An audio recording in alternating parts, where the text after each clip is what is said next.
한눈에 살펴보는 외환시장. 우리는 이제부터 외환시장의 기초이론을 공부할 것입니다. 먼저 환율이란 무엇인가?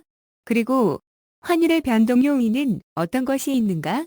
또 이런 외국 화폐가 거래되는 외환시장의 종류는 어떻게 되는가?를 살펴볼 것입니다. 마지막으로 법규와 제도, 그리고 외환시장에서의 환위험 관리 등이 있지만 이 내용은 너무 복잡하고 많은 내용을 담고 있기에 짧은 시간 설명드리기가 어려우므로 여기서는 생략하도록 하겠습니다. 환율이란 무엇인가? 환율은 자국의 화폐로 다른 나라의 화폐를 구입하는 교환 비율입니다. 이름 그대로 서로 바꾸는 비율입니다.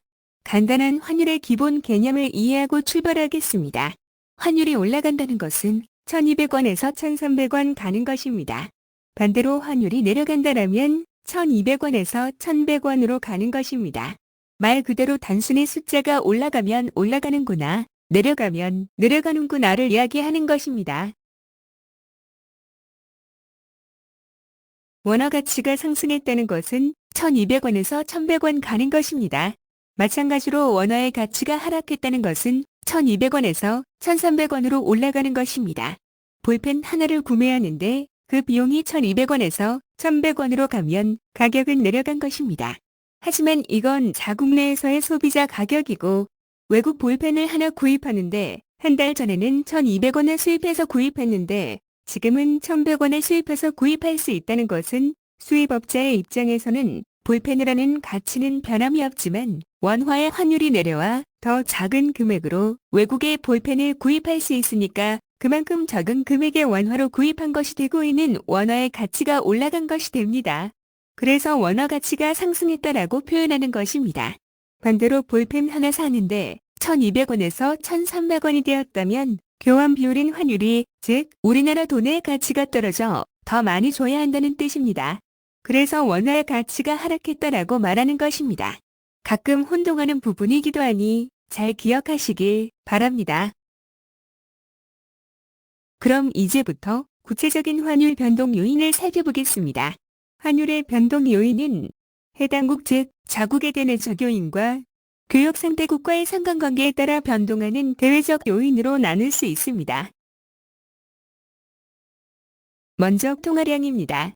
자국 내 통화량이 증가하면 그만큼 외국 화폐의 가치 대비 원화의 가치는 떨어지므로 환율은 올라갑니다. 간단한 개념으로 달러는 1달러로 그대로 있는데 시중에 유통되는 원화의 통화량이 증가해 원화의 환율이 1200원에서 1300원으로 증가한다면 1달러를 사는데 그만큼 더 많은 원화를 지불해야 하는 것입니다. 물가가 올라가 빵 한 개를 사는데 예전에는 1200원이 필요했는데 이젠 1300원이 있어야 한다면 물가 즉 물건의 가격은 올라가는 것입니다. 빵이 비싸졌다.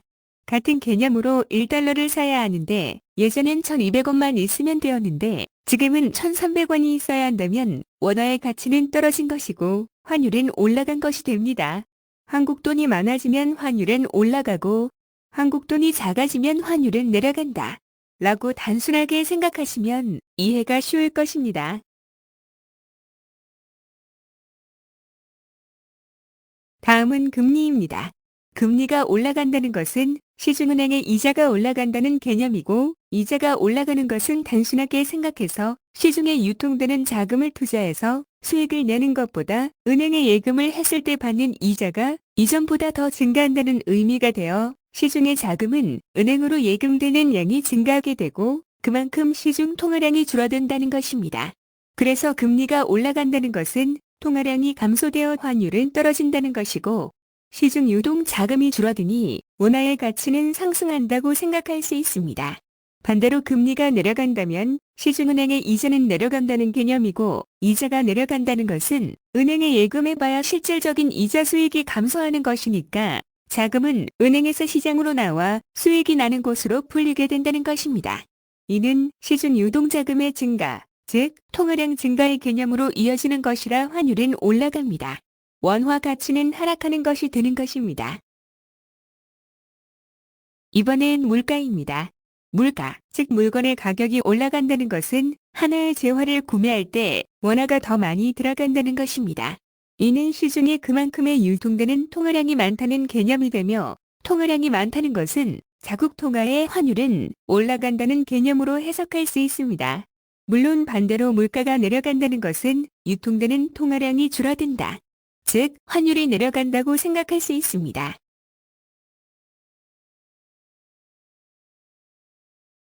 부가적으로 금리를 더해서 물가와 금리를 비교해서 생각해 보겠습니다. 물가가 올라가는 개념은 상대적으로 통화량이 많다는 의미입니다. 물가의 안정을 위해서는 시중에 유통되는 통화의 양을 줄이는 통화 회수 정책을 사용하면 되고, 이는 금리 인상을 하면 됩니다. 금리를 인상하게 되면 은행으로의 예금은 증가할 것입니다. 예금의 증가는 시중 통화량이 감소하는 효과를 가져올 것이므로 환율은 하락합니다. 반대로 금리를 내리면 은행 예금은 줄어들고 자금은 은행에서 나와 또 다른 투자를 발생시키게 될 것이고, 이는 시중의 유동성을 증가시켜 환율은 올라가게 되는 것입니다. 다음으로 국제수지, 그 속의 경상수지 혹은 자본수지 등 국가 간의 교역에 관한 것입니다. 일정 기간 동안 한 나라가 다른 나라와 행한 모든 경제적 거래를 체계적으로 분류한 것입니다. 무역, 즉 외국과의 장사나 교역에서 수익이 많이 나는 것을 흑자, 반대로 손해가 나는 것이 적자라고 합니다. 흑자가 났다는 것은 해당 국가와의 거래에서 돈을 많이 벌었다는 것이고 그 수익이 국내로 들어온다는 것입니다. 그 수익이 국내로 들어온다면 그 나라의 통화가 국내에 많아지는 것이고 그 나라의 화폐를 국내로 들여와 시장에서 팔아서 원화로 바꿔야 하므로 시장에서 파는 물량이 많아지니까 그 나라 화폐의 환율은 하락하는 것입니다. 반대로 무역을 해서 적자가 많이 났다는 것은 수출보다 수입이 많았다는 것입니다. 그만큼 해외 물품을 많이 구매했다는 것이 됩니다. 이는 외국의 물건을 사기 위해 결제자금인 달러를 많이 사서 해외로 보냈다. 는 의미이고, 이것은 그만큼 달러를 사려고 하는 수요가 많아지므로 환율은 올라간다는 것이 됩니다. 우리나라는 그 나라에게 물건 값을 결제해야 하니까 그 나라 통화를 지불하기 위해 그 나라 통화를 구입해야 하니 해당국 화폐의 환율은 올라가는 것입니다. 그래서 국제수지 흑자는 환율 하락을 가져오고 적자는 환율 상승을 가져오게 됩니다. 정치, 사회적으로 혹은 지정학적으로 불안정하다는 것, 즉 우리나라처럼 남북 긴장감이 상존하는 상황에서는 북측의 도발이나 국지적 불안감이 있을 때는 외국에서 국내로 투자하는 것을 꺼려하거나 국내 물건의 납품 불안감 등으로 인해 무역이 감소로 이어질 수 있습니다. 이것은 그만큼 외화의 국내 유입을 줄이는 요인이 되어 해당 국가의 통화량이 줄어드는 효과를 주는 것이기에 환율은 상승합니다. 또한 투자자 입장에서도 안정적인 나라에 투자를 하는 것이 장기적으로 더 고수익을 얻을 수 있으니 결국 그 나라에 유입되는 외화의 양은 줄어들게 되는 것입니다. 이런 불안감이 발생하면 역으로 외화를 자국으로 가져가려는 움직임이 발생해 환율은 상승합니다.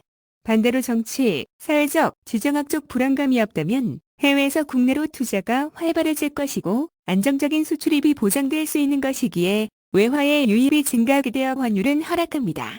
국가 신용도의 변동은 이러한 요인을 반영한 것이니 국가 신용도가 올라가고 내려가는 것은 환율 변동의 큰 요인이 되는 것입니다. 여기까지 환율의 변동에 영향을 미치는 국내적인 요인들을 살펴보았습니다. 물론 이보다 더 많은 내용이 있겠지만 간단히 언급하다 보니 다소 미흡한 부분도 있습니다. 너그러운 이해를 부탁드리겠습니다. 한 번으로 정리하려 했으나 생각보다 내용이 길어지네요. 대외적 요인과 시장의 종류 등은 다음 편에서 이어가겠습니다. 6.2 외환시장 분석에 많은 관심을 가져주시고 많은 응원 부탁드립니다. 구독, 좋아요, 또 꼭 눌러주세요. 감사합니다.